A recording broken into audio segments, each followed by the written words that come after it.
A very good day to Encik AZMAN bin Jafar and Puan NOOR KHAZANAH Binti Abdul Rahman.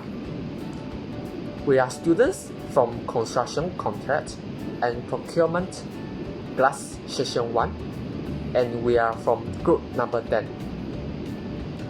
I'm the first presenter, and my name is Chong Wei An. We have another 4 members in this group, which is Moses Agan Molan, Hu Junjian, Tan Hui Min, and Noor Iman Fatiha Binti Swaiful Bari. The title of our presentation is Part 2 of Uniform Building by Law, UBBL. Now, I will start our presentation by introducing the way to submit plan for approval. First and foremost, we must submit a building plan to the local authority and pay the fees. Plans submitted shall be paid by the certification of qualified persons and a statement of the building. However, we cannot simply submit the plan to the authority without any attach. The plan should be attached by a stamped copy of the relevant site plan, approved certified by the competent plan, unless is legally exempt. Next is the circumstances under which the local authorities will return the plan. A local authority may return plan, drawing, or calculation if he believes that it is beyond the competence of the qualified person. However, once the qualified person has resubmitted any of the returned plan, drawing, or calculation with certified from the relevant competent authority who is responsible for registering the qualified person, the local authority shall accept it. Thirdly, plans to be signed. No erection or continued erection of any building shall take place once the drawing or calculation submitted by qualified person, unless the qualified person or any person duly authorized by him undertakes the supervision of the erection and the setting out, where applicable, of the building. That's all from me. Thank you. Now, my name is Hu Junjian, and I will continue to discuss about the Uniform Building by Law from Section 6 to Section 8. Firstly, I will discuss about the Section 6, which is the plans to be signed, whereby the qualified person, owner, or his agent shall sign all plans that have submitted and shall pay the full address of the owner.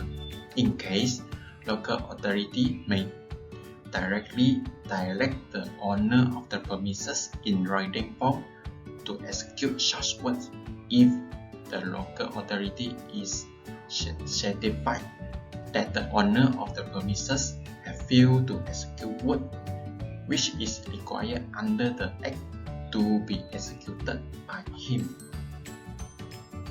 Let's continue to Section 7, which is the withdrawal or change of qualified person.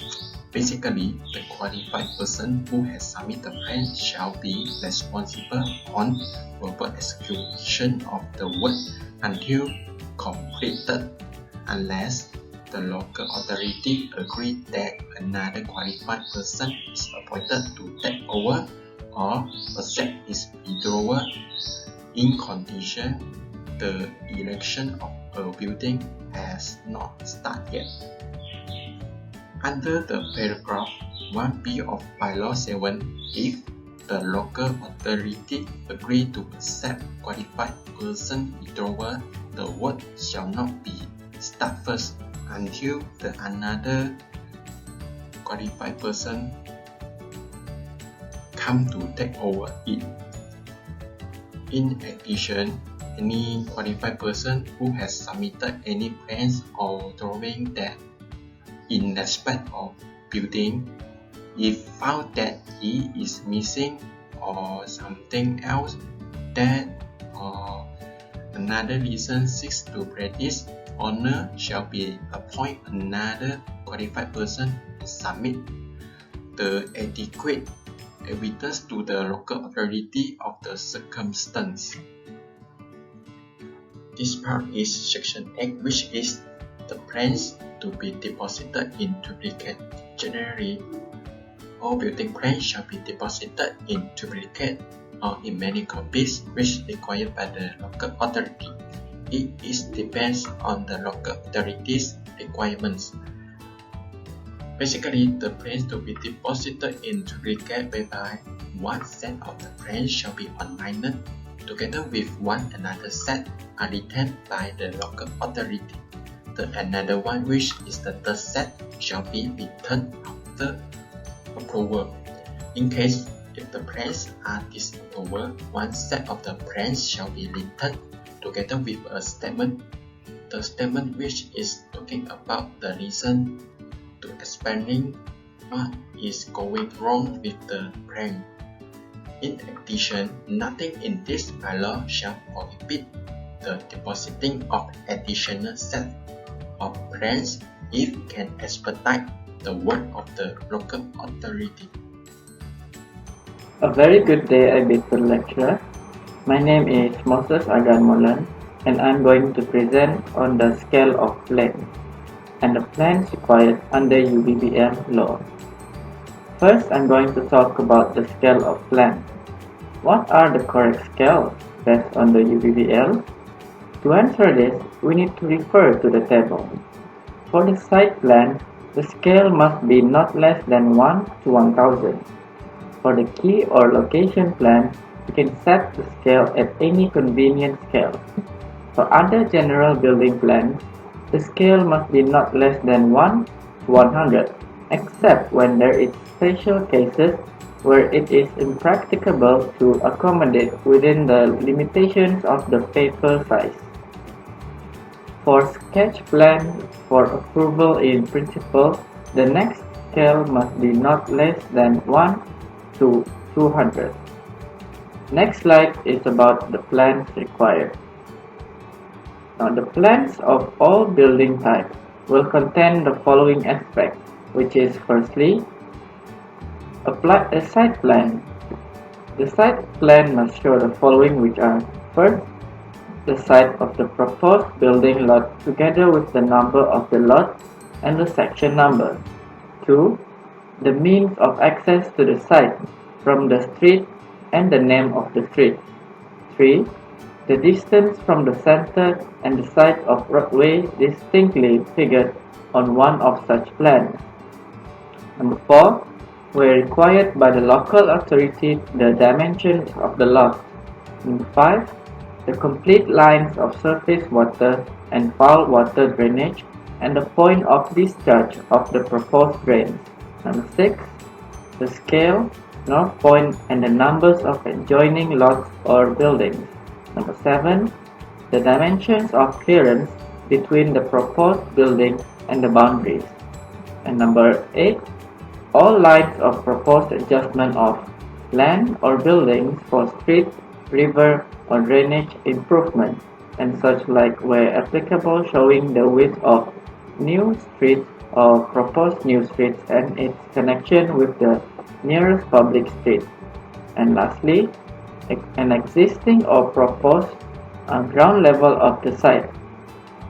Secondly is the floor plan of each floor, and the floor plan must consist of: first, figured dimension of the length and breadth of the building and rooms and thickness of walls. Number 2, figured dimensions of all door and window openings, the clear daylight area of airwells, deck areas, and open spaces of the building. Number 3, figured dimensions between walls, piers, and stanchions on the foundation plan of the building. Hello everyone, my name is RAHMAN Binti February. with ID number AN190-140 will be presenting about the Section 11 and Section 12. Section 11, Exemption from Bylaw 10. The local authority have the right to exempt any person who is fit to from all the requirement of Bylaw 10, that is including the submission of the site plan, a floor plan, cross longitudinal and other sections to clearly delineate the construction of the building, and lastly, front, rear and side elevations. All plans shall either be in clear indelible prints or drawn in black with difference of material shown, and the person that is exempted would not have to submit either one of them. And then let's go through the section 12, sketch plans for approval in principle. Notwithstanding the provisions of bylaws 8 and 10, when the consideration of the local authority is desired for approval in principle of a building, tentative sketch plans in duplicate on paper, accompanied by a brief report sufficient to show the character and standard of the building, may be submitted subject to the payment of the fees as prescribed in the first schedule to this bylaw. And also, when a building has been approved in principle, plans in accordance with bylaw 3 to 10 and 14 to 16 shall be submitted and approved before erection of the building approved in principle may be commenced. That's all from me. Thank you. Let's move to the next presenter. My name is Tan Hui Min. So now I'm going to present about the special permission to commence building operations. Under UBBL 1984 Section 13, the local authority may, in writing, grant special permission to commence building operations provided that such commencement will not violate the provisions of the Act or these bylaws. Any permit granted under paragraph 1 of bylaw 13 shall not deprive the local authority of its power to give written directions regarding the building. So for the next slide is the plans of alterations. Under UBBL 1984 Section 14, in plans submitted for additions or alterations, including a subdivision of rooms to a building, the parts, if any, of the building to remove shall be shown in dotted lines, and new work shall be either in red or in black fully colored. All existing surface water and foul water drains, stairs, windows and doors, and all opening for light and ventilation of the building shall be shown on such plans. And the last is the specification. So for the section 15 under UBBL 1984, plans that submitted for approval shall be accompanied by a specification of all materials proposed to be used if so required by the local authority.